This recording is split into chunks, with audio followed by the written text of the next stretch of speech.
नमस्कार, grand news network में आप सभी का स्वागत है और मैं हूं आपके साथ सीमा। चलिए अब एक नजर डाल लेते हैं आज के बुलेटिन की खास खबरों की ओर। खबरों का सिलसिला शुरू करें उससे पहले एक नजर आज की सुर्खियों पर।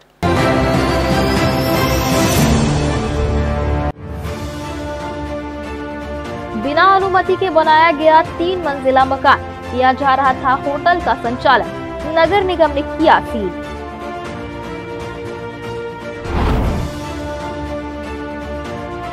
बिल्हा क्षेत्र के उड़िया मोहल्ले में घुसकर एक परिवार से की थी मारपीट, हिंदू नेता राम सिंह ठाकुर भेजे गए जेल। अशोकनगर के मुरुंग खदान में आस्था को चोट पहुंचाने का आरोप, हंगामा और तोड़फोड़ को लेकर दोनों पक्षों से 8 गिरफ्तार। पूरी रात चला दुर्गा प्रतिमाओं के विसर्जन का सिलसिला, एक से बढ़कर एक समितियों ने दी प्रस्तुति।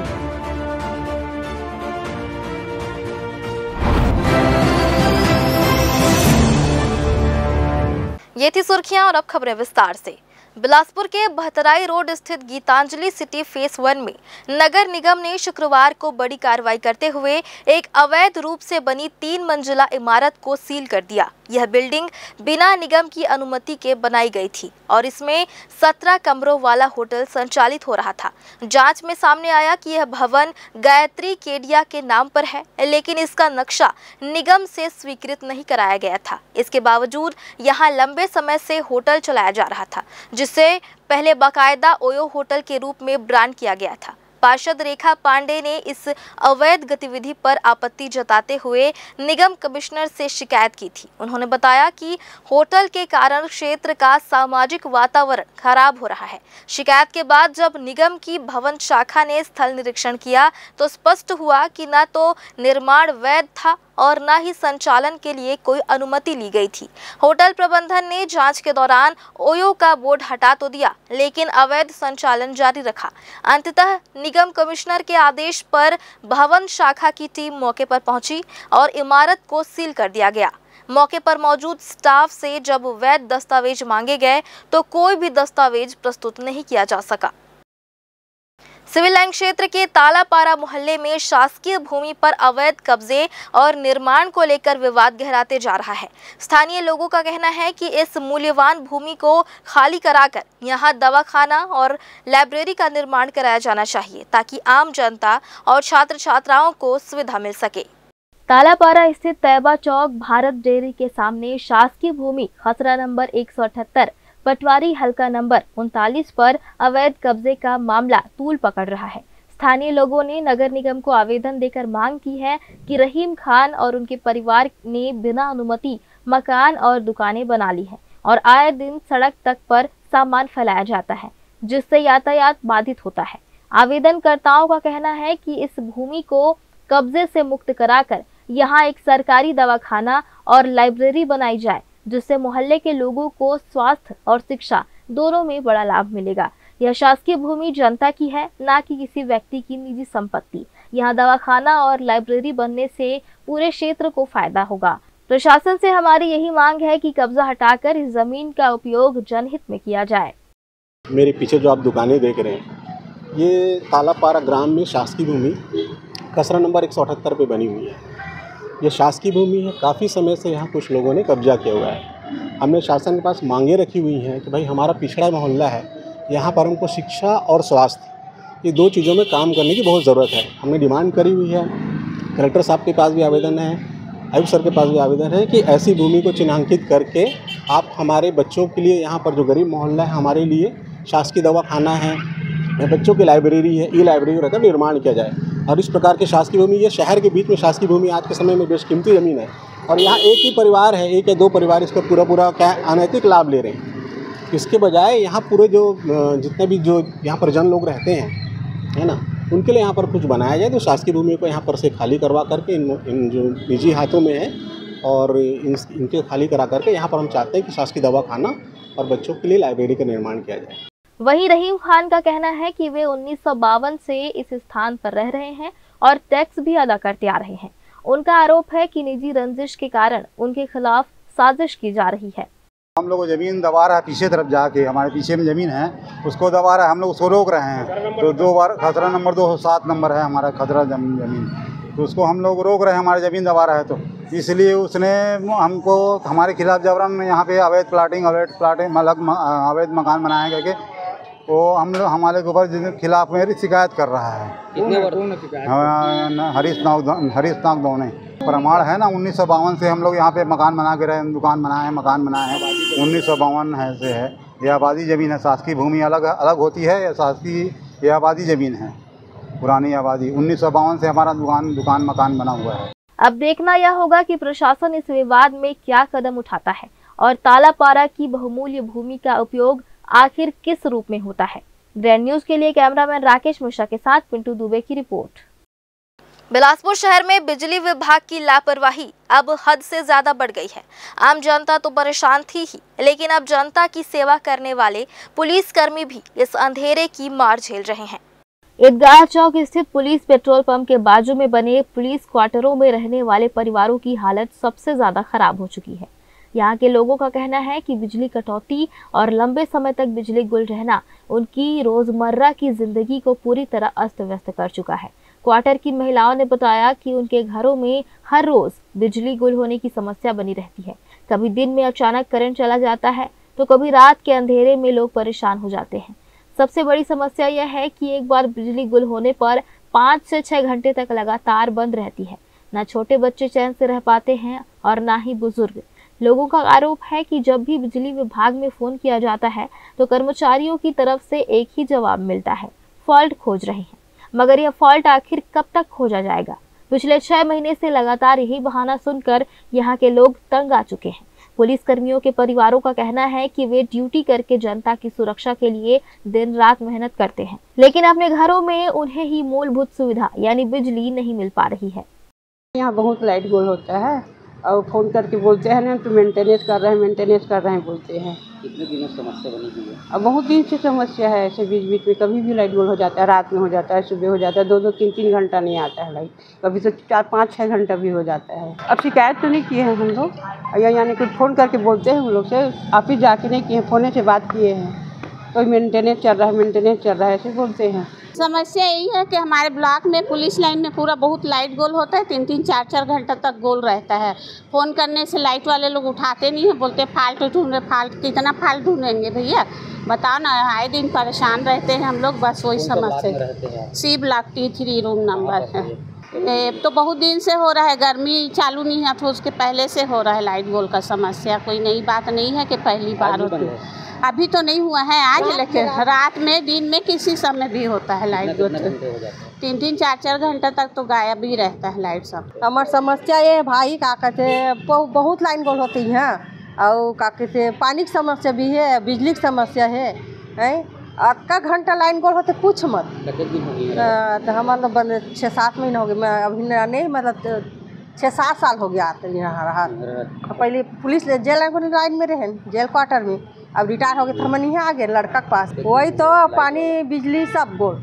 लोगों ने साफ चेतावनी दी है कि अगर जल्द ही इस समस्या का समाधान नहीं हुआ तो वे आंदोलन करने पर मजबूर होंगे। उन्होंने कहा कि यह केवल बिजली की समस्या नहीं है, बल्कि यह जनता के धैर्य और जीवन से खिलवाड़ है। अब देखना यह है कि क्या बिजली विभाग नींद से जागेगा या फिर जनता को इसी तरह अंधेरे में जीने को मजबूर होना पड़ेगा। ग्रैंड न्यूज के लिए कैमरामैन राकेश मिश्रा के साथ भारतेंदु कौशिक की रिपोर्ट। बिजली बिल में आई अप्रत्याशित बढ़ोतरी और हाफ बिजली बिल योजना को बंद किए जाने के विरोध में युवा कांग्रेस ने बृहस्पति बाजार चौक में हस्ताक्षर अभियान चलाया। पूर्ववर्ती भूपेश बघेल सरकार द्वारा लागू की गई इस राहत योजना को वर्तमान भाजपा सरकार द्वारा समाप्त किए जाने से मध्यम वर्गीय और निम्न वर्गीय उपभोक्ताओं पर आर्थिक बोझ बढ़ गया है। युवा कांग्रेस ने मांग की है कि इस योजना को पुनः लागू किया जाए, अन्यथा उग्र आंदोलन किया जाएगा। महंगी बिजली और बिजली बिल में बढ़ोतरी, इसको लेकर आज युवा कांग्रेस द्वारा हस्ताक्षर अभियान चलाया जा रहा है। अभी कुछ लोग यहाँ पे मौजूद हैं और वरिष्ठ लोग भी साथ में खड़े हुए हैं। जी क्या नाम है आपका? मेरा नाम दीपक रजक है, मैं ब्लॉक अध्यक्ष हूँ यूथ कांग्रेस का। अभी आप लोग यहाँ पे हस्ताक्षर अभियान कर रहे हैं, क्या कारण है? पूर्ववर्ती सरकार में बिजली बिल की जो हाफ योजना थी उसको बंद कर दी गई और छत्तीसगढ़ में साय सरकार के द्वारा बिजली के बिल को दोगुना कर दिया गया, जिससे आम जन बहुत परेशान है। उसी अभियान के तहत आज हम लोगों ने पब्लिकली हस्ताक्षर अभियान कराया है और 2 गुना बिजली बिल के विरोध में कड़ा विरोध किया है। क्या चाह रहे हैं आप लोग? बिजली बिल कम से कम हो और घर में जो आज परिस्थितियां हैं, हालात है कि 2 गुना बिजली बिल, यदि किसी के यहाँ 700 रुपये बिजली बिल आता महीने में, तो 1400-1500 रुपये बिजली बिल आना ये एकदम जनहानि है लोगों के लिए। लगातार ये बिजली बिल में शिकायतें आ रही हैं कि बिजली की दरें बढ़ा दी गई है। क्या नाम है सर आपका? यूक भारत। आप जानकारी हमें मिली कि आप बिजली विभाग से रिटायर्ड हैं। हाँ। क्या कहना है अभी जो ये बिजली बिल की दरें मीटर जो लगा है उसमें 3 गुना एक तो वैसे आ रहा है, ऊपर से 200 जो छूट मिलते थे वो बंद कर दी गई है, उसका अंतर लोगों को भुगतना पड़ रहा है। तो जहाँ पे 500 आता वहाँ 2000 का बिल आ रहा है, तो लोगों को आक्रोश है कि भाई 200 रुपये जो छूट मिलते थे वो मिलना चाहिए। मीटर बदलने के बाद आप रेट भी बढ़ा रहे हो और मीटर में भी यूनिट ज़्यादा आ रहा है, तो पब्लिक के साथ अति हो रहा है। मीटर बदल दिया गया, यूनिट भी बढ़ रही है, बिल भी दुगना आ रहा है, क्या कहेंगे इसको लेकर? देखिए, छत्तीसगढ़ का कोयला, छत्तीसगढ़ का पानी और छत्तीसगढ़ के भाग्य में केवल राख और डस्ट आ रहा है और हम दुगना बिल दे रहे हैं। हमारा पूरी पानी की खपत हो रही है, हमारे पूरे कोयला की खपत हो रही है। उस कोयले से जो एक गर्मी है वो बिलासपुर का तापमान उसी के कारण से, एनटीपीसी के कारण इतना अधिक है कि छोटा बच्चा, जानवर, हर आदमी परेशान है। और तीसरा, इसमें हमको जो पूर्ववर्ती सरकार थी, भूपेश बघेल की सरकार, उसमें 200 यूनिट माफ था। उसके बाद हमारे नौजवान छात्र जो अच्छी पढ़ाई करते हैं उन पर भी असर पड़ रहा है, क्योंकि वो इलेक्ट्रिक का बिल इतना देना पड़ रहा है कि घर का आर्थिक बजट कमज़ोर कर रहा है। और आए दिन थोड़ा सा भी हवा चलता है तो इलेक्ट्रिसिटी हमको परेशान करती है, घंटों गोल रहती है, लेकिन बिल उससे 3 गुना अधिक रहता है। ये छत्तीसगढ़ के लोगों को डबल मार है, अत्यंत दुखदायी है। जो उत्पादन करता है उनको कम से कम इलेक्ट्रिसिटी में छूट होनी चाहिए, ऐसी हमारी मांग है। युवा कांग्रेस द्वारा अभी हस्ताक्षर अभियान चलाया जा रहा है, इस अभियान को लेकर देखिए, ईस्ट और west, youth is the best. Swami Vivekananda ने कहा था कि नौजवान हमेशा अच्छा रहेगा और विपरीत दशा में चलता है, वही नौजवान है। आज समाज के ऊपर जो इतनी बड़ी संकट आई है उसमें देश का आईना युवा कहलाता है। स्वामी विवेकानंद हमेशा कहते थे यूथ हमेशा अच्छा रहेगा, आज भी, कल भी, परसों भी और आने वाला कल भी। उसको इस समाज की पीड़ा है, जो यूथ है वो समाज का आईना है। इसलिए दुनिया का नारा है ईस्ट और west, youth is the best. तो ये यूथ कांग्रेस के लोग काम कर रहे हैं, समाज के लिए काम कर रहे हैं, इनको भविष्य दिख रहा है। इनके जो नौजवान साथी जो पढ़ लिख रहे हैं उनको पीड़ा हो रही है, उस पीड़ा को उन्होंने सार्वजनिक किया है। मैं यूथ कांग्रेस की, उनके यूनिट की इस अच्छे कार्य के लिए बधाई देता हूँ। क्या लग रहा है, क्या बिल बढ़ोतरी हो रही है, लोगों को परेशानियाँ हो रही हैं, क्या करें? इस बिल के बढ़ोतरी से नुकसान ये है कि मध्यम वर्ग परिवार से जो लोग आते हैं, वो हम रहे या ये रहे या कोई भी लोग रहे, बाकी समाज में इसका असर ये होता है कि मध्यम वर्ग के परिवार का आदमी कहाँ जाएगा। अगर मान लो मेरे ऊपर ले लो, मेरे घर का बिल मान लो मैक्सिमम 1500-2000 के आसपास आया है। अभी इस बार मेरे घर का बिल 12,000 रुपये आया है। 12,000 अगर बिजली बिल आने के बाद अगर आदमी देगा, जिसका आवक, हर मध्यम वर्ग आदमी 300, 400, 500 रुपये रोजी में काम करता है, और अगर वो व्यक्ति 20-20 हज़ार बिल पटाएगा तो घर कैसे चलाएगा, समाज कैसे चलाएगा, परिवार कैसे चलाएगा। बीजेपी को इसमें निर्णय लेना चाहिए। और बीजेपी जो भूपेश बघेल की सरकार में जो योजना लागू थी, हाफ बिजली बिल को लाया गया था, उस योजना को फिर से लागू कर दिया जाए। और आपके में अगर दम नहीं है सरकार चलाने का, तो मैं बोलता हूँ आप बैठ जाइए, वापस सरकार को मौका दे दीजिए। कांग्रेस हमेशा अच्छी करती है, आगे भी करती आएगी, इसके अलावा कोई बात ही नहीं है। जी, युवा कांग्रेस के लोगों को कहना है कि बिजली बिल जो हाफ की योजना जो पूर्ववर्ती सरकार भूपेश बघेल की सरकार ने लागू की थी, वो फिर से लागू की जाए। अगर लागू नहीं होता या फिर मांगे आप लोग के पूरे नहीं होगी तो आगे आप क्या करेंगे? जैसे कि हमारे प्रदेश अध्यक्ष एवं प्रदेश प्रभारी के निर्देशानुसार आज हमने एक बहुत बड़ी धरना आंदोलन को हस्ताक्षर अभियान के तहत किया। आगे अगर हमारी बातों को या बिजली बिल वृद्धि में कमी नहीं आएगी तो हम एक बड़े आंदोलन के लिए भी बाध्य हैं। और जैसे कि हमारे राष्ट्रीय नेता राहुल गांधी जी के निर्देशानुसार सारे युवा हम लोग अपने काम को लेके, अपने छत्तीसगढ़ के कुशासन के मुद्दों को ख़त्म करने को लेके हम अपना आंदोलन के प्रक्रिया में आगे बढ़े हुए हैं। अगर हमारे आंदोलन को सही रूप नहीं दिया, आंदोलन में हमारा बात को नहीं मानी गई भाजपा सरकार द्वारा, तो इसके बड़े आंदोलन के भी हम बाध्य हैं। ये आप देख सकते हैं पीछे हस्ताक्षर अभियान युवक कांग्रेस द्वारा चलाया जा रहा है और इनकी मांगे हैं कि बिजली बिल जो हाफ योजना पूर्ववर्ती सरकार में जारी की गई थी, उसी योजना को फिर से भाजपा सरकार को लागू करने की जरूरत है। यदि इनकी मांगे पूरी नहीं होती है तो आगे और भी आंदोलन करने की बात कही जा रही है। फिलहाल वक्त हो चला है एक छोटे से ब्रेक का। ब्रेक के बाद भी खबरें जारी रहेंगी, बने रहिए ग्रैंड न्यूज नेटवर्क के साथ। जयजया प्राइवेट ITI NCVT से मान्यता प्राप्त एंड ISO सर्टिफाइड 10वीं पास विद्यार्थियों के लिए 2 year electrician course, COPA 1 year course, computer operating and programming assistant course, best classroom facility, admissions open. Jaijaya private ITI, river view colony, Koni, Bilaspur, Chhattisgarh. Break के बाद आप सभी का स्वागत है। बिलासपुर जिले के बिल्हा थाना क्षेत्र के उड़ियापारा में हाल ही में हुई एक घटना के चलते हिंदू संगठन से जुड़े नेता राम सिंह ठाकुर को गिरफ्तार कर जेल भेज दिया गया है।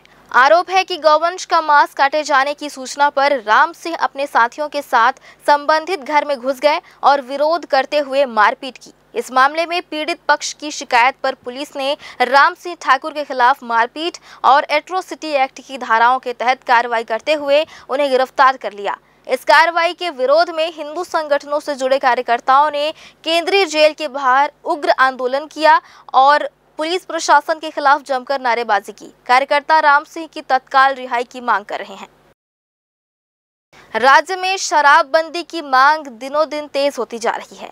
लोग साफ कह रहे हैं कि अब प्रदेश को नशा मुक्त होना चाहिए, लेकिन इसी बीच आबकारी विभाग की कार्यशैली पर सवाल खड़े हो गए हैं। दरअसल दुकानों को भीड़ भाड़ वाले इलाकों से हटाने की प्रक्रिया तो शुरू हुई है, लेकिन इसकी आड़ में कई नए क्षेत्रों में शराब दुकान खोलने की तैयारी भी की जा रही है। कलेक्टर कार्यालय के सभा कक्ष मंथन में हुई बैठक में यह विरोधाभास साफ दिखाई दिया। अपर कलेक्टर शिव बनर्जी, सहायक आबकारी आयुक्त नवनीत तिवारी समेत अन्य अधिकारी मौजूद रहे। अधिकारियों ने दावा किया कि चाटीडीह, मस्तूरी, तखतपुर, मल्हार और सीपत क्षेत्र की 10 दुकानों को घनी आबादी से हटाया जाएगा। इसके लिए किराए पर मकान या दुकान देने की निविदा निकाली गई थी। बड़ी संख्या में लोगों ने आवेदन भी जमा किए, जिसकी जांच की जा रही है। लेकिन इसी प्रक्रिया में नए इलाकों में शराब दुकानें खोलने की तैयारी ने लोगों की चिंता बढ़ा दी है। ग्रामीणों का आरोप है कि यह कदम शराबबंदी की दिशा में उठाए गए वादों को ही कमजोर करता है। लोगों का कहना है कि सरकार एक ओर शराबबंदी की बात करती है और दूसरी ओर आबकारी विभाग गुपचुप तरीके से शराब दुकानों का विस्तार कर रहा है। ग्राम पचपेड़ी में विस्तारित देशी शराब दुकान को लेकर तो विरोध और तेज हो गया है। यहाँ आपत्तिकर्ता विष्णु कुमार सोनी ने आरोप लगाया कि जिस जमीन पर दुकान खोलने की तैयारी है वह सरकारी भूमि पर अवैध कब्जे से बनाई गई है। इसके अलावा उस स्थान पर 4 समाजों के शमशान घाट और बड़े आयोजन स्थल भी हैं। ग्रामीणों का कहना है कि अगर यहाँ शराब दुकान खुलती है तो न केवल धार्मिक और सामाजिक माहौल खराब होगा, बल्कि लोगों की आस्था पर भी चोट पहुंचेगी। नेत्र जमीन का वो नक्शा खसरा लगा के आवेदन किया था और ये स्पष्ट रूप से पूरा गांव में सभी को पता है कि वो जो ज़मीन है वो जहाँ पर उनकी भवन बना हुआ है वो बेजा कब्जा में बना हुआ है। जी, मेरा नाम विष्णु कुमार सोनी, उनका है सुरेश खटकर। जबकि नियम अनुसार वो जो है भूमि जो है स्वामित्व की भूमि होनी चाहिए, जैसा भी रूल्स रेगुलेशन उसमें बताया गया है CSML का, उसमें ये लिखा है कि आपके स्वामित्व की भूमि होनी चाहिए वो, या आपका भवन जो है वो आपके स्वामित्व का होना चाहिए, लेकिन स्वामित्व का भूमि वो है नहीं। ग्राम पचपेड़ी में कंपोजिट देसी मदिरा दुकान खुलत है, जेमा 3 आवेदन गए रही से, जेमा एक आवेदन में घर बने बुनाए है और 2 आवेदन में वो पूरा ज़मीन है समझा। तो जो आवेदन पहला वाला जेला पास करे है ते हाँ इनलीगल ढंग से दूसरे के खसरा नंबर और दूसरा ज़मीन में भवन बने हैं। हमला ये ओकरे वजह से कहत हन कि ओकर निरस्त होना चाहिए, ताकि सही इनलीगल जो ज़मीन है ठेला नहीं मिलना चाहिए, सही सही ज़मीन वाला ना मिलना चाहिए। तो अगर निरीक्षण हो गएगा अभी? तो निरीक्षण नहीं है, प्रशासन जगह आवेदन दे दिए हैं और साथ ही साथ वो निरीक्षण करके सही करबो करके आश्वासन दे। ग्रामीणों ने मांग की है कि आबकारी विभाग सभी दस्तावेजों की गहन जांच करे और मौके पर मुआयना करने के बाद ही किसी भी प्रस्ताव पर मुहर लगाए। शिकायतकर्ताओं ने साफ कहा कि अगर उनकी बातों को नजरअंदाज किया गया तो वे बड़े आंदोलन के लिए मजबूर होंगे। अब देखने वाली बात यह होगी कि सरकार अपने शराबबंदी के वादों पर कायम रहती है या फिर आबकारी विभाग की रणनीति जनता की उम्मीदों पर पानी फेरती है। ग्रैंड न्यूज के लिए कैमरामैन राकेश मिश्रा के साथ भारतेंदु कौशिक की रिपोर्ट। बिलासपुर शहर का सबसे बड़ा और सबसे व्यस्त सनिचरी बाजार, जहां रोजाना हजारों लोग खरीदारी करने पहुंचते हैं, वहां की मूलभूत सुविधाओं की हालत बेहद खराब है। खासतौर पर महिलाओं के लिए बने सुलभ शौचालय की दशा इतनी बदतर हो चुकी है कि इसे देखकर हर कोई हैरान रह जाएगा। सनिचरी बाजार में करीब 2000 से ज्यादा महिला कारोबारी रोज दुकान लगाती हैं। इसके अलावा हजारों उपभोक्ता खरीदारी के लिए यहां आते हैं, लेकिन जब बात शौचालय जैसी जरूरी सुविधा की आती है तो यहाँ की तस्वीरें बेहद निराशाजनक है। गंदगी और अव्यवस्था का आलम यह है कि महिलाएं शौचालय का इस्तेमाल करने से पहले ही परेशान हो जाती हैं। महिलाओं का कहना है कि यूरिनल की जगह इतनी गंदी है कि वहां सीधे जाना संभव नहीं। इस वजह से महिलाओं को अलग से जगह उपलब्ध कराने के नाम पर 5-5 रुपए की वसूली की जा रही है, यानी सफाई और सुविधा के नाम पर खुली लूट मची है। स्थानीय कारोबारी महिलाओं का आरोप है कि सुलभ शौचालय में ना तो नियमित सफाई होती है और ना ही पानी की पर्याप्त व्यवस्था रहती है। कई बार शिकायत करने के बावजूद प्रशासन की तरफ से कोई ठोस कदम नहीं उठाया गया। नतीजा यह है कि लोग मजबूरी में गंदगी भरे शौचालय का इस्तेमाल करते हैं या फिर पैसे खर्च करके थोड़ी साफ जगह पर जाने को मजबूर होते हैं। तो है क्या है कि जो भी आते हैं उनको पैसा मांगा जाता है। अभी तो ये आए तो कुछ बोलती नहीं उतना ज़्यादा, लेकिन सफाई नहीं होता है। लेटरिन भी वैसी पड़ा, पूरा लेटरिन करके जाते हैं, पूरा भर देते हैं, बिल्कुल नहीं है साफ सफाई। देखो ना कितना काई है, अंदर फिसल जाए, पानी का पूरा बह रहा है। देखिए सफाई वफाई बिल्कुल नहीं रहती भैया। अच्छा, सफाई होती नहीं? बिल्कुल, बहुत गंदगी रहती है। तो है इसके कारण अब यहाँ थोड़ी सी कर्मचारी थोड़ी इनकी कमी होगी, जैसा भी होगा, तो अपनी सफाई पे ध्यान ही नहीं देते। बहुत ज्यादा गंदगी। शहर के सबसे व्यस्त बाजार में इस तरह की स्थिति होना सिर्फ शर्मनाक नहीं बल्कि गंभीर चिंता का विषय भी है। जहां रोज लाखों रुपए का कारोबार होता है, वहां की मूलभूत सुविधाएं बदहाल हैं। लोगों का कहना है कि अगर प्रशासन जल्द ही ध्यान नहीं देता तो हालात और बिगड़ जाएंगे। अब देखना होगा कि नगर निगम और प्रशासन इस गंभीर समस्या पर कब ध्यान देता है और क्या इस इंटरनेशनल सुलभ की गंदगी से बाजार की महिलाओं को निजात मिल पाएगी या नहीं। यह मामला सिर्फ शौचालय का नहीं बल्कि जन स्वास्थ्य, महिला सम्मान और शहर की छवि से जुड़ा हुआ है। ग्रैंड न्यूज के लिए कैमरामैन राकेश मिश्रा के साथ भारतेंदु कौशिक की रिपोर्ट। बिलासपुर नगर निगम में नई सरकार बने 7 महीने हो चुके हैं, लेकिन अब जाकर पहली सामान्य सभा की तारीख तय की गई है। 6 अक्टूबर को ये सभा बुलाई गई है, जिससे शहरवासियों को कई अटके हुए कामों के पूरे होने की उम्मीद है। लेकिन इस सभा से पहले ही सियासी पारा भी चढ़ चुका है। देखिए पूरी रिपोर्ट। बिलासपुर नगर निगम की सामान्य सभा को लेकर लंबे समय से जनप्रतिनिधि मांग कर रहे थे। 7 महीने बीतने के बावजूद सभा आयोजित न होने से विकास कार्यों में रुकावट आ रही थी। जनप्रतिनिधियों ने आरोप लगाए थे कि जनता से जुड़े काम अटक पड़े हैं और निगम प्रशासन टाल मटोल कर रहा है। अब जाकर 6 अक्टूबर की तारीख तय की गई है। इस सभा में नगरोत्थान योजना के तहत 60 करोड़ रुपए के विकास कार्यों समेत कई अहम प्रस्तावों पर चर्चा और मंजूरी की संभावना है। उम्मीद जताई जा रही है कि सभा के जरिए शहर में विकास की रफ्तार फिर से तेज हो सकेगी। देखिए क्या है, हमारे इस नए कार्यकाल का अभी चालू है लगभग 7 से 8 महीना हो गया है। इस 7 से 8 महीना में सबसे पहले हमने गर्मी को झेला है, गर्मी के बाद अभी बारिश को झेला है। गर्मी के दिनों में शहर के लोग पीने के पानी के लिए बहुत ज़्यादा परेशान हुए हैं, जो अभी तक कई वार्ड ऐसे हैं जहाँ पर टैंकर से सप्लाई करना आज भी पड़ रहा है। तो न पानी की पीने की समस्या दूर हो पाया है। उसके पश्चात जो है बरसात जैसी लगा है, मोहल्ले का पानी घरों में घुस रहा है, जिससे भी लोगों का लाखों रुपए का सामान नुकसान हुआ। यहाँ तक वार्ड क्रमांक 19 कस्तूरबा नगर से एक प्रोफेसर साहब का बिजली घर में पानी घुसने के कारण करंट से मौत हो गया। तो अभी तक तो मौके में कहीं कुछ दिख नहीं रहा है। अधिकारियों से बात करने में पता चलता है कि करोड़ों रुपए शासन से आया है, लेकिन मौके पे या वार्ड में पार्षदों के द्वारा जानकारी लिया गया तो वहाँ के वार्डों में 1 रुपए का कुछ कार्य ही नहीं हुआ है।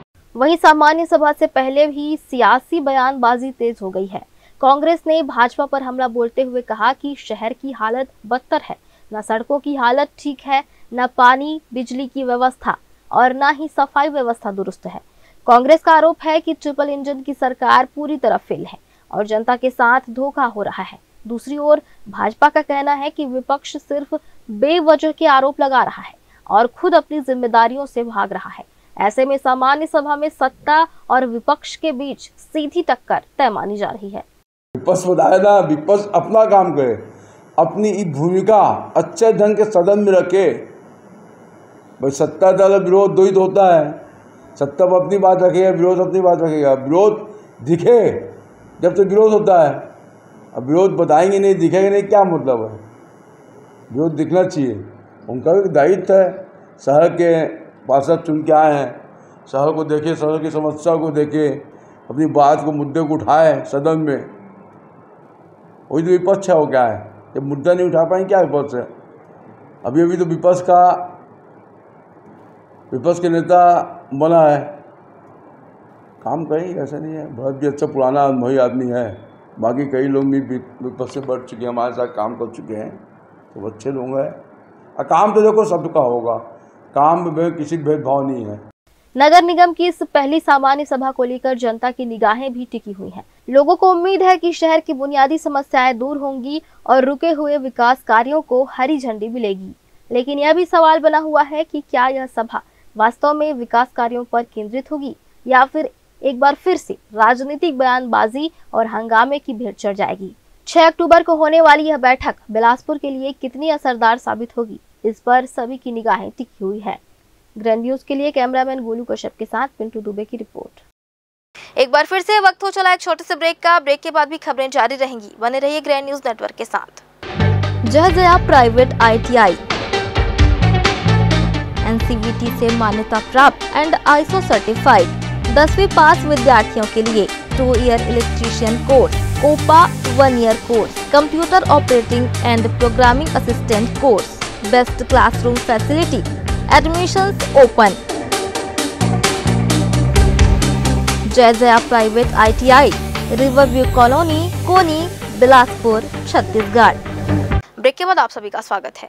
अशोकनगर सरकंडा स्थित शिव मंदिर में अशरफ खान पिता अनीश खान नाम के एक युवक ने अनैतिक घटना को अंजाम दिया। इस बात की सूचना प्राप्त होते ही पुलिस तत्काल मौके पर जाकर कार्रवाई करते हुए आरोपी को गिरफ्तार किया। आरोपी के विरुद्ध थाना सरकंडा में अपराध क्रमांक 1355/25 धारा 299, 296, 351(2) के तहत मामला दर्ज कर वैधानिक कार्रवाई की जा रही है। इसी दौरान इलाके में पुरानी रंजिश के चलते कुछ असामाजिक तत्वों द्वारा अशांति फैलाते हुए एक ठेले में तोड़फोड़ की गई तथा एक अन्य ठेले और एक मोटरसाइकिल में आगजनी कर नुकसान पहुंचाया गया। इस पर पुलिस ने त्वरित कार्रवाई करते हुए अजमानती धाराओं के तहत अपराध पंजीबद्ध कर आरोपियों की पहचान कर ली है और सख्त कार्रवाई की जा रही है। अब तक दोनों पक्षों से कुल 8 आपराधिक तत्वों को गिरफ्तार किया गया है, जिनमें सरफरोज अनीश खान, योगेश कैलाश और भी अन्य शामिल हैं। सभी के खिलाफ वैधानिक कार्रवाई जारी है। घटना में शामिल अन्य अज्ञात और फरार आरोपियों की तलाश की जा रही है। कल सरकंडा थाना अंतर्गत DLS कॉलेज के पास जो बस्ती है, वहां सूचना आई थी कि एक अशरफ खान है, उसके द्वारा मोहल्ले में स्थित मंदिर के पास में कुछ अनैतिक कृत्य किया गया है। इस सूचना पर तत्काल पुलिस पहुंची। वहां पुलिस के पहुंचने के साथ ही आरोपी भाग गया, लेकिन उसको पुलिस ने अरेस्ट कर लिया। पुलिस ने अरेस्ट करके उसको थाने लेके आई। इसी बीच कुछ मोहल्ले के लड़कों और कुछ और भी बाहर से आए कुछ लड़कों के द्वारा उसी मंदिर के पास में ही एक अवैध निर्माण था, कुछ टिन सेट था, वहाँ पर ये चॉकलेट वगैरह की दुकान थी, उसके टिन को ढहा दिया गया। वहाँ मोटरसाइकिलें थी, उसको गिरा दिया गया। एक जो आरोपी है उसी के दादा की दुकान थी, उसी के परिवार की दुकान थी। इस पे तत्काल पुलिस के द्वारा कार्रवाई की गई है। यह विशुद्ध रूप से दोनों क्रिमिनल एक्ट है। दोनों में अपराधियों के द्वारा जो चीज़ें की गई हैं उसमें पुलिस सख्त कार्रवाई कर रही है। इन अपराधियों के खिलाफ पूर्व के भी मामले दर्ज हैं और अभी कुछ दिनों पहले ही इनके बारे में ये जानकारी थी। दोनों जो लड़के हैं, दोनों पक्ष हैं, जो जिसमें कि एक और अरेस्ट किया गया है केडी। इस पूरी घटनाक्रम में 8 लोगों को अरेस्ट किया गया है, जिसमें सरफरोज, ये भी गुंडा बदमाश है, अशरफ खान और फनीस खान, योगेश, कैलाश और भी कुछ लड़के हैं। करीब 8 लोग हैं जिनको दोनों पक्षों से अरेस्ट किया गया है। दोनों आपराधिक गिरोह के लड़के हैं और इसमें सख्त कार्रवाई की जा रही है। बिलासपुर के सबसे बड़े सरकारी अस्पताल सिम्स में अब सुविधा के कड़े इंतजाम किए गए हैं। अस्पताल प्रबंधन ने लगातार हो रही चोरी और पॉकेटमारी की घटनाओं पर सख्त रुख अपनाया है। मरीजों और उनके परिजनों की सुरक्षा को प्राथमिकता देते हुए नया नियम लागू किया गया है। अब शाम 6 बजे के बाद किसी भी संदिग्ध व्यक्ति को अस्पताल परिसर में प्रवेश नहीं दिया जाएगा। सिर्फ वही लोग अस्पताल में आ सकेंगे जिनके परिजन या रिश्तेदार यहां भर्ती हैं। इस व्यवस्था से अस्पताल के अंदर अराजक तत्वों की गतिविधियों पर रोक लगेगी और सुरक्षा व्यवस्था और मजबूत होगी। पिछले कुछ महीनों से अस्पताल परिसर में चोरी, वाहन गायब होने और गलियारों में उठाईगिरी जैसी घटनाएं आम हो गई थी। खासतौर पर ग्रामीण इलाकों से आने वाले मरीज और उनके परिजन इस गिरोहों के निशाने पर रहते थे। अस्पताल के सीमित सुरक्षा कर्मियों के कारण अपराधियों को पकड़ना मुश्किल हो रहा था। इन घटनाओं से मरीजों और परिजनों में डर और असुरक्षा का माहौल बन गया था। प्रबंधन की सख्त कार्रवाई से अब लोगों को राहत मिलने की उम्मीद है। सुरक्षा गार्डों की संख्या भी बढ़ाई जा रही है और प्रवेश द्वार पर कड़ी जांच की व्यवस्था की गई है। अस्पताल प्रबंधन का कहना है कि यह कदम मरीजों की सुरक्षा को ध्यान में रखते हुए उठाया गया है और इसका सख्ती से पालन कराया जाएगा।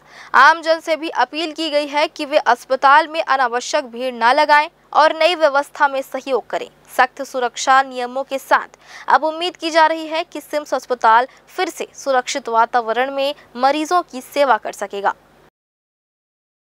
बिलासपुर में 3 नवंबर से सांसद खेल महोत्सव की भव्य शुरुआत होने जा रही है। इस खेल महोत्सव में हर वर्ग के लोगों को भागीदारी का अवसर मिलेगा। आम जनता, स्कूली छात्र छात्राएं, खिलाड़ी, महिला समूह, दिव्यांगजन और युवा सभी अपनी प्रतिभा का प्रदर्शन करेंगे।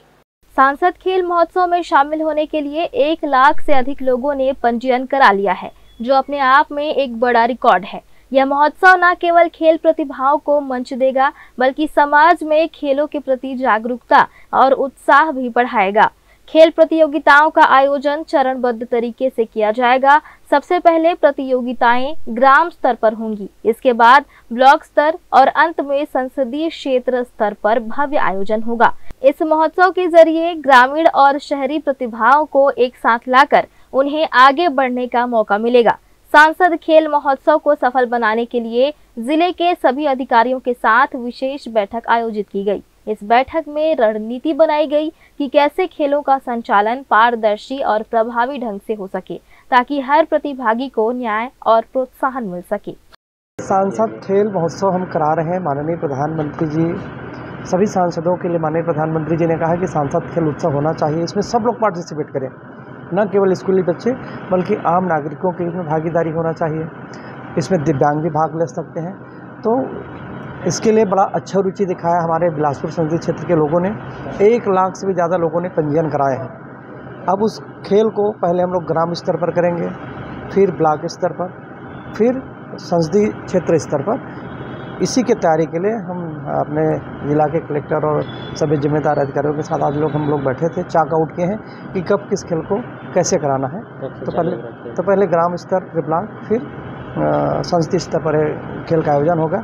इसकी पूरी तैयारी कर रहे हैं। जनप्रतिनिधियों का कहना है कि यह महोत्सव केवल खेलों का आयोजन नहीं है, बल्कि समाज में भाईचारे, एकता और अनुशासन का संदेश भी देगा। इससे नई पीढ़ी को स्वस्थ जीवन की दिशा मिलेगी और युवाओं में खेल के प्रति लगाव और अधिक बढ़ेगा। बिलासपुर के लोग इस महोत्सव को लेकर बेहद उत्साहित हैं और तैयारियों में जुट गए हैं। उम्मीद है कि यह आयोजन जिलों को खेलों के मानचित्र पर नई पहचान देगा। ग्रैंड न्यूज के लिए कैमरामैन राकेश मिश्रा के साथ भारतेंदु कौशिक की रिपोर्ट। एक बार फिर से रुकेंगे एक ब्रेक के लिए। ब्रेक के बाद भी खबरें जारी रहेंगी। बने रहिए ग्रैंड न्यूज नेटवर्क के साथ। जहजया प्राइवेट ITI NCVT से मान्यता प्राप्त एंड ISO सर्टिफाइड 10वीं पास विद्यार्थियों के लिए 2 year electrician course, COPA 1 year course, computer operating and programming assistant course, best classroom facility, admissions open. Jai Jaya private ITI, river view colony, Koni, Bilaspur, Chhattisgarh. Break के बाद आप सभी का स्वागत है। बिलासपुर शहर में दुर्गा विसर्जन का आयोजन इस वर्ष भी पूरी भव्यता के साथ संपन्न हुआ। नवरात्र के 9 दिनों तक मां दुर्गा की सेवा और भक्ति में लीन रहे श्रद्धालु अब उन्हें विदाई देने उमड़ पड़े। शहर की प्रमुख सड़कों, खासकर जूना बिलासपुर क्षेत्र में मेले जैसा माहौल देखने को मिला। विसर्जन के दौरान विभिन्न दुर्गा समितियों द्वारा सजाई गई रंग बिरंगी और आकर्षक झांकियों ने लोगों का ध्यान आकर्षित किया। विसर्जन देखने के लिए हजारों की संख्या में शहरवासी सड़कों पर जुटे और माता रानी को नम आंखों से विदाई दी। लगभग 200 से अधिक दुर्गोत्सव समितियों ने एक साथ विसर्जन किया, जिससे पूरा शहर भक्तिमय वातावरण में डूबा रहा और हर कोना जय माता दी के जयकारों से गूंज उठा। नवरात्रि और दशहरा का पर्व पूरे देश में आस्था और उत्साह के साथ मनाया जाता है। शक्ति की उपासना का यह पर्व समाज को एकजुट करता है और भक्ति, श्रद्धा और संस्कृति का संदेश देता है। दशहरा के दूसरे दिन का दृश्य भी बेहद खास रहा। एक ओर जहां मां दुर्गा की प्रतिमाओं का विधि विधान से विसर्जन किया जा रहा था, वहीं दूसरी ओर गांव-गांव में भक्तों की भीड़ जवारा विसर्जन के लिए उमड़ पड़ी। सुबह से ही श्रद्धालु परिवार सहित मंदिरों और पूजा स्थलों में जुटने लगे। सबसे पहले ग्राम प्रमुख और गाँव की महिलाओं ने देवी देवताओं की पूजा अर्चना की। ढोल नगाड़ों की गूंज, शंख ध्वनि और जयकारों से वातावरण पूरी तरह भक्तिमय हो उठा। पूजा के बाद परंपरा के अनुसार महिलाओं ने सिर पर कलश धारण किया और पूरे सम्मान के साथ ज्वारा विसर्जन यात्रा की शुरुआत की। गलियों और मुख्य मार्गों से गुजरती यह यात्रा भक्तिभाव और उत्साह का अद्भुत संगम थी। जगह जगह श्रद्धालु खड़े होकर मातृशक्ति को प्रणाम कर रहे थे। ज्वारा यात्रा के दर्शन करने के लिए लोगों की भारी भीड़ रही। छोटे बच्चे, बुजुर्ग, महिलाएं और पुरुष सभी इस परंपरा का हिस्सा बने और सुख समृद्धि की कामना करते हुए मां दुर्गा को विदाई दी। ज्वारा विसर्जन का यह आयोजन केवल एक धार्मिक रस्म नहीं है, बल्कि यह लोक परंपरा में आस्था, एकता और समाज के सामूहिक सहयोग का प्रतीक भी है। श्रद्धालुओं का मानना है कि इस पवित्र यात्रा का दर्शन करने से जीवन में सुख, शांति और समृद्धि आती है। हम नवरात्रि में 9 दिन का पूजा करते हैं। अब हमको 28 साल हो गया पूजा करते, और पूजा पाठ अच्छा से करते हैं। हमारे घर में देवी विराजे हैं, तब हम अच्छा पूजा करते। सबका गोद भरा है, सबका एक किया है। हमारा भी ये है, चाटीडी में हमारा मंदिर रहा, अब हम आवास में चलती, सब जेवारा घर में बोलते हैं। माता दी हमारे यहाँ 2002 से हमारी माता रानी का जवारा बोया जाता है, जो आज हमको पूरे 20 से 21 साल हो गया है। और हम हर साल माता रानी का चैत्र और कुंवार दोनों में माता रानी का जवारा और जोत जलवाते हैं, जिसका हम विसर्जन करने आए हैं ये पचरी घाट पे। और हम अशोकनगर वासी हैं और हमारे माता रानी पे हमारी अटूट विश्वास और श्रद्धा है। आखिर में नदी किनारे विधि विधान से ज्वारा विसर्जन किया गया। माता को विदा करते समय हर किसी की आंखों में श्रद्धा और अगली बार फिर मिलने की उम्मीद साफ दिखाई दी। यह आयोजन हमें यह संदेश देता है कि देवी की आराधना सिर्फ पूजा तक सीमित नहीं है, बल्कि यह समाज में सहयोग, सामूहिकता और सकारात्मकता का भाव जगाने का माध्यम भी है। ग्रैंड न्यूज के लिए कैमरामैन राकेश मिश्रा के साथ भारतेंदु कौशिक की रिपोर्ट। बिलासपुर में हवाई सेवा विस्तार को लेकर चल रहा संघर्ष अब 6 साल पूरे कर चुका है।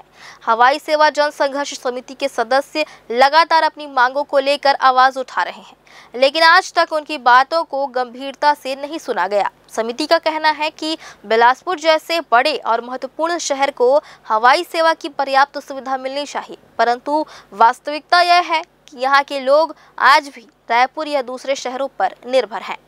समिति के सदस्यों का साफ कहना है कि रायपुर के तुलना में बिलासपुर के जनप्रतिनिधि थोड़े कमजोर साबित हुए हैं।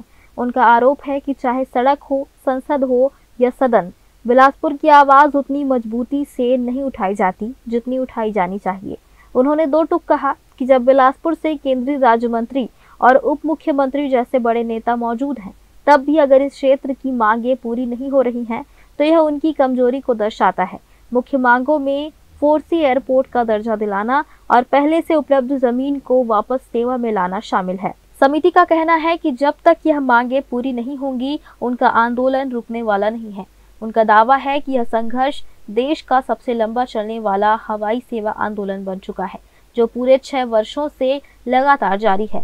जन संघर्ष समिति के सदस्यों ने साफ कहा कि बिलासपुर की जनता को बार बार ठगा जा रहा है। हर बार आश्वासन दिया जाता है लेकिन सुविधा नहीं मिलती। उनका कहना है कि यह सिर्फ हवाई सेवा का सवाल नहीं, बल्कि बिलासपुर की पहचान और सम्मान का प्रश्न है। उन्होंने सरकार से मांग की है कि अब और देरी न करते हुए फोर्सी एयरपोर्ट की स्वीकृति दी जाए और शहर को बेहतर कनेक्टिविटी से जोड़ा जाए। 6 वर्षों से हम लोग लगातार संघर्ष कर रहे हैं। हमारी मुख्य मांग ये सारे महानगर से जुड़ना चाहिए, फोर्सी एयरपोर्ट होना चाहिए। सेना से वापस लेने का बातचीत चल रहा था, एक पिछले सरकार में वो फैसला भी हो गया था, अभी रुका हुआ। इन तमाम विषयों पर हम लोग लगातार संघर्ष कर रहे हैं।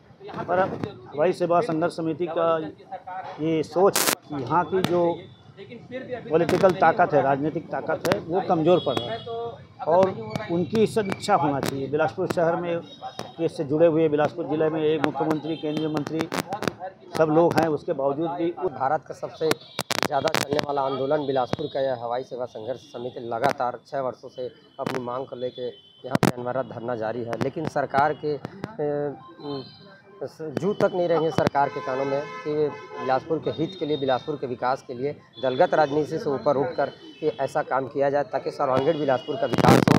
लोगों का मानना है कि अगर बिलासपुर को हवाई सेवा का विस्तार मिलता है तो इसका लाभ न सिर्फ यहाँ की जनता को मिलेगा, बल्कि पूरे अंचल का आर्थिक और सामाजिक विकास भी तेजी से होगा। व्यापार, शिक्षा और स्वास्थ्य सेवाओं को नई दिशा मिलेगी और बिलासपुर देश के बड़े शहरों से सीधे जुड़ सकेगा।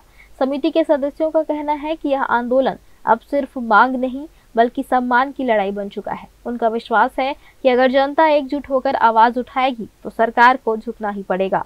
ग्रैंड न्यूज के लिए कैमरामैन राकेश मिश्रा के साथ भारतेंदु कौशिक की रिपोर्ट। फिलहाल आज के इस बुलेटिन में बस इतना ही। अगले बुलेटिन में फिर होगी आपसे मुलाकात। तब तक के लिए दीजिए इजाजत। नमस्कार।